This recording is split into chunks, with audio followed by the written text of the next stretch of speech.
Hey guys, Jack Outpost Pro here, and today we're going to be reviewing quite a bit of stuff. Okay, first we're going to start with this keychain that I got from a security breach blind bag. It's of Roxanne, and oh god, that is a bad looking figure. Like, do I even need to describe it? The paint job is bad, the sculpt is bad, her head is way too big, and that's bad. Her guitar can literally fit in her mouth, and that's bad. Alright, then next we got some Bendy and the Dark Revival plushies. And yes, as you guys know, I am a Bendy fan, and I figured that since Bendy and the Dark Revival just came out, now would be the perfect time to get these. And yeah, now I am going to make a Bendy plush series soon when I get the chance. Like, I have a lot of Bendy plushies, and I don't want them to just be used for nothing. So anyway, we're gonna go through each one. So first we got Audrey Drew, who actually looks really good. Uses the general same base as Alice, which works. And we got one half ink, other half normal. Yeah, I've seen quite a few gameplay videos, so I've seen full bodies of these guys, and they do look pretty accurate. Though, my Bendy is missing his jacket. Aw, man. But, yeah. Good plushie, I'd recommend her. Then for Cartoon Bendy, he just looks adorable. Both in the game and as a plushie. I love him so much. Just look at that face. And unfortunately, he's missing his jacket, but hey, at least that means he's swole, right? His legs are kind of stubby, though. Same goes with his arms. I get that pulls off, like, the child small type of look, but with the rest of his body is the same size as the others, it just looks kind of strange.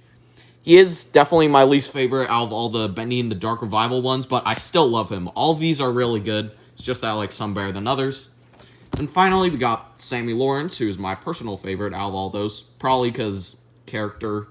I really like Sammy Lawrence as a character, and they did him really well.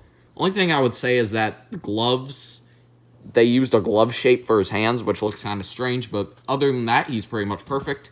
The mask looks great, and under that, we even got unmasked Sammy. Love him. Alright, then next we got two of the original figures from Series 1.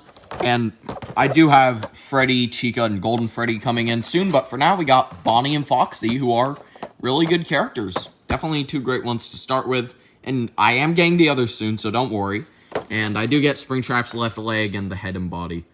So anyway, start with Bonnie. Alright, so first take a look at the box art. It looks pretty good, though for some reason it's FNAF 2, even though these are FNAF 1 characters, but whatever, it's Funko, that's what I expect from him anyway. Alright, let's see if we can get him out without breaking. Alright, so here he is out of box, and at first glance, he looks pretty good. Not perfect, but this is one of Funko's first figures, so I'm not expecting them to make, like, the best figure ever. Plus, it's also just a good figure in general. Like, the articulation isn't perfect, but it is definitely better than just popping off every time that you move them. And as for the figure itself, it has a tail for some reason, even though Bonnie does not have a tail. Well, I guess the FNAF 1 song proves otherwise. The floppy ears and a cotton tail, but, whatever. And then he has upper teeth. He's not supposed to have that. And he has purple eyes when they're supposed to be, red. I never remember what color Bonnie's eyes, hold on. But those are just the few cons I have for this figure. Now, the pros are, the colors look great. Uses a great shade of purple that is accurate to how Bonnie looks in the game.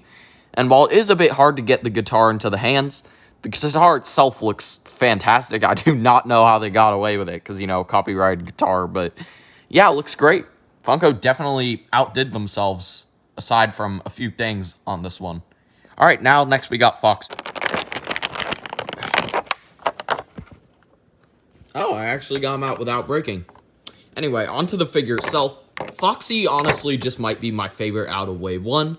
While the others are great, I do have some sort of problem with each one, but honestly this is the re-released one, so it has the more accurate colors. I really don't have any problems with this figure. It looks fantastic.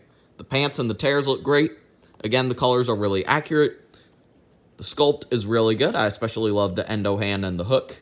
And the face is honestly the best looking out of all of them. He's the only one, aside from Springtrap, of course, who is supposed to have upper teeth in the game, so obviously he has upper teeth here, which is accurate, unlike the others with upper teeth. Alright, here he is with the other versions of FNAF 1 Foxy that I have, and honestly, it is so weird that I got the variants of Foxy before the actual FNAF 1 Foxy, but yeah, these go really well together.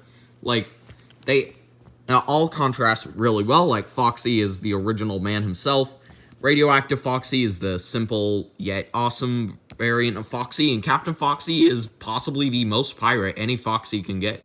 Oh yeah, and Springtrap, since I don't have all of his pieces yet, it's not really fair to review him, so I'll review him once I get the others. And speaking of Springtrap, here we got this tie-dye Springtrap plush.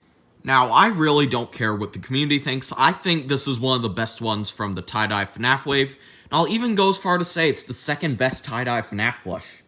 Now, I know there are some issues, like, for example, the snout color being different than the rest of the body when it's supposed to be the main body color, like the figure, and the endo hands are also kind of strange, and overall the eyes aren't droopy enough, but really other than that, I don't have any other issues with them. I think this is an improvement over the original Springtrap, honestly. Because if we compare here, we can definitely see a lot of differences from the original. I honestly think the original Springtrap plush is kind of overrated. It gets a bit too much praise. Like, for example, the withering in the chest area on the original, you can see it looks kind of sloppy. But here, while it is printing, it does definitely look nice, and it actually looks like the withering from the game. And it does remind me of the withering from the figure. So maybe they use the figure for reference. I will draw a button on here since he is missing that, but other than that, the chest looks great. And the endo feet, well, they use the same endo feet as they did on the original, so I won't comment on that. And the ears, I think, definitely look a lot nicer, like, especially the withering up here. Like, on the original, it looked very strange, like a gray rectangle, but here it actually looks like the legitimate Springtrap ear withering. And then the eyes, while the original pulled off the droopy eyes better, I will say, this plushie does get bonus points for being the only Springtrap merch that ever got his eyes right. The wires, I won't comment on either, because they're mostly the same. I do wish they had the string in the middle, but it doesn't really matter. They're still the wires nonetheless. And they do have withering on the snout here, unlike the original, like Springtrap is supposed to have, so that's good. I honestly think this plush is really good. I'll go as far to say it gets an 8 out of 10. Like, I don't care if you guys bash me in the comments, but this is just how I feel about it. Oh yeah, and one more thing I will say about this plush is, like, really soft. Like, softer than any other FNAF plush I've ever owned. Like, great quality. Oh, and here's the tag. It looks really good. I like the tie-dye colors. Alright, that concludes today's video, and I'll see you all in the next one. Bye.